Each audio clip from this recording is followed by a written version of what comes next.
मूर्ति सतय गुरु मिलवे सर्वाधार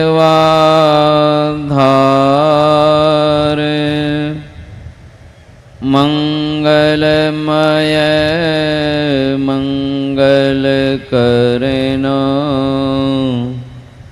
बिनवा बारंबार बिनवा बारंबार।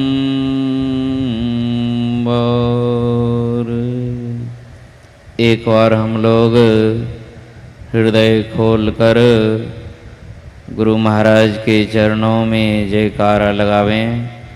बोलिए श्री सद्गुरु महाराज की जय। पूज्य गुरुजन, साधु समाज, सत्संग प्रेमी सदात्माओं, माताओं एवं बहनों, आज हम लोग ज्ञान और योग के द्वारा मोक्ष की प्राप्ति होगी, इसी के संबंध में योग शिखोपनिषद से भगवान शंकर और ब्रह्मा जी के संवाद को सुन रहे थे। ब्रह्मा जी सृष्टिकर्ता,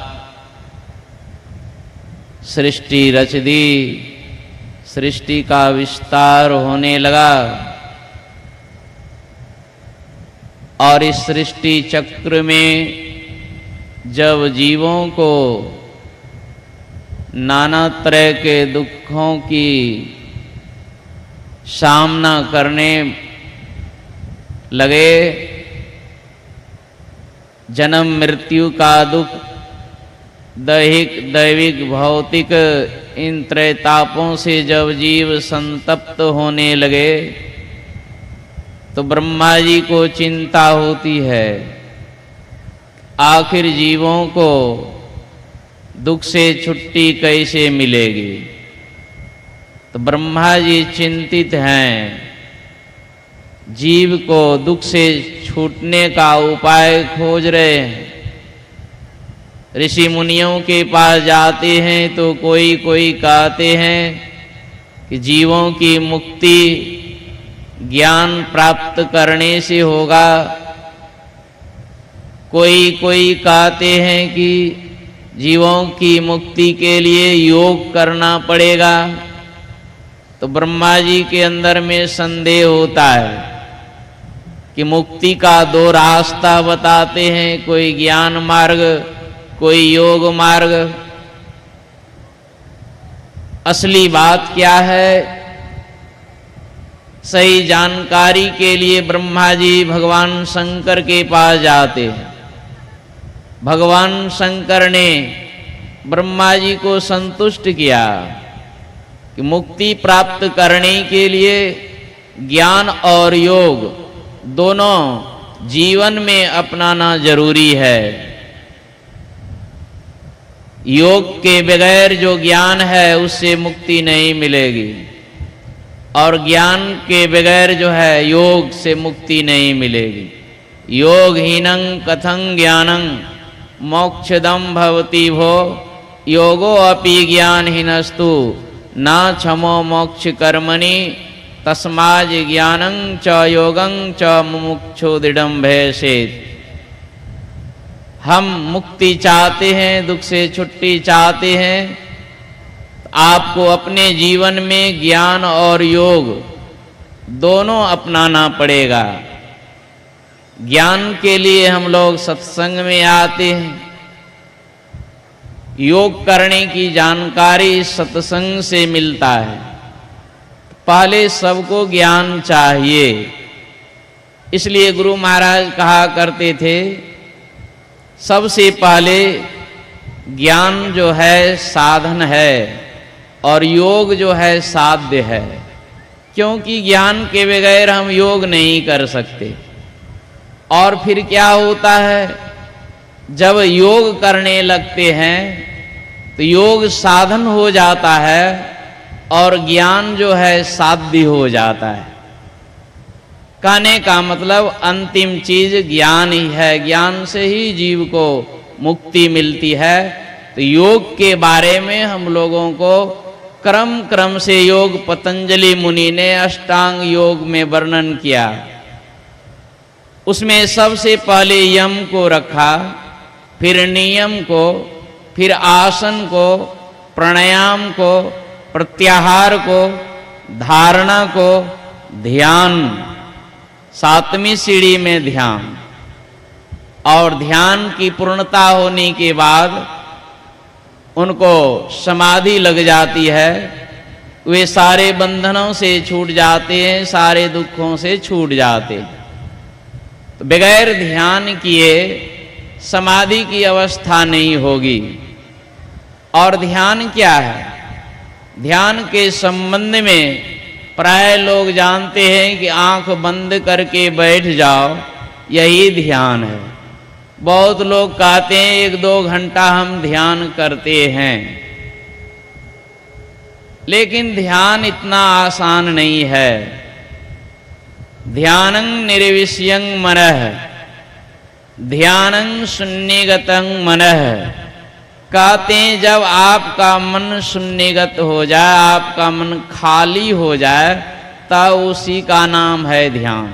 संसार की एक भी बात ख्याल है, संसार का एक भी चीज आपके अंदर में है, एक भी नाम का ख्याल, एक भी रूप का ख्याल, कोई पदार्थ का ख्याल आपके मन में जब तक है तब तक ध्यान नहीं। हम लोग जो 1-2 घंटा बैठते हैं ध्यान में, ये क्या है? ये ध्यानाभ्यास है। हम इस तरह के प्रयास में लगे हुए हैं कि ताकि हमारा मन जो है शून्य में स्थिर हो जाए, हमारा मन जो है बिल्कुल खाली हो जाए। ये 7वीं चीज, 7वीं सीढ़ी है ध्यान। और यह अंतिम चीज है। जिनके जीवन में ध्यान आ गया उनको निश्चित रूप से जो है समाधि लगेगी। जिनके जीवन में ध्यान नहीं है, लाखों उपाय लाखों जन्मों तक करते रहेंगे तो फिर भी आपका कल्याण होने वाला नहीं है। आप काल के गाल से नहीं बच सकते।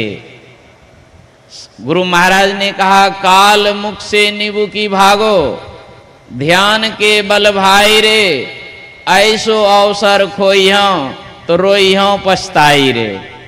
ऐसा अवसर यानी मनुष्य का शरीर मिला है और मनुष्य शरीर के अलावे किसी भी जोनी में ध्यान नहीं होता है। ध्यान करने के लिए यही 3.5 हाथ का शरीर जो मनुष्य का है, 84 लाख योनि में एकमात्र यही शरीर है।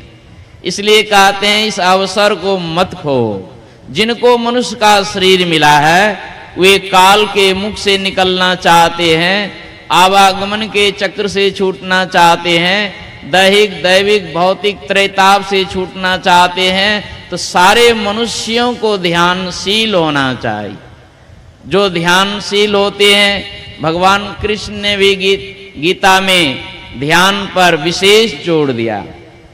और किस तरह ध्यान करना है भगवान कृष्ण ने गीता में समझाते हैं कि सबसे पहले सर्वांग युक्त शरीर का ध्यान करो। पूरे शरीर का ध्यान करने के लिए भगवान ने बताया। फिर क्या कहते हैं, अब पूरे शरीर का ध्यान नहीं करना है, सिर्फ मुख का ध्यान करना है, मुखारविंद का ध्यान करना है। फिर क्या कहते हैं, वहां से भी ध्यान हटा करके अंतराकाश में अपने ख्याल को स्थिर करना है, अंतराकाश में ध्यान करना है। ऐसा क्यों कहा? इसलिए कि हमारा मन संसार में इतना पसर गया है कि हमारे मन में नाना तरह के नाम रूप आ गए हैं। हजारों लाखों नाम हमारे मन में आ गए हैं। इन सारे नाम रूपों से पहले हटने के लिए एक नाम और एक रूप में अपने आप को स्थिर करना है। यही भजन भेद में दीक्षा में बताया जाता है कि अब आपको सिर्फ एक नाम जीवन भर जपना है, एक रूप का जीवन भर ध्यान करना है तो सारे नाम रूपों से हट करके हम एक नाम रूप में स्थिर हो जाएंगे, मन का सिमटाव हो जाएगा।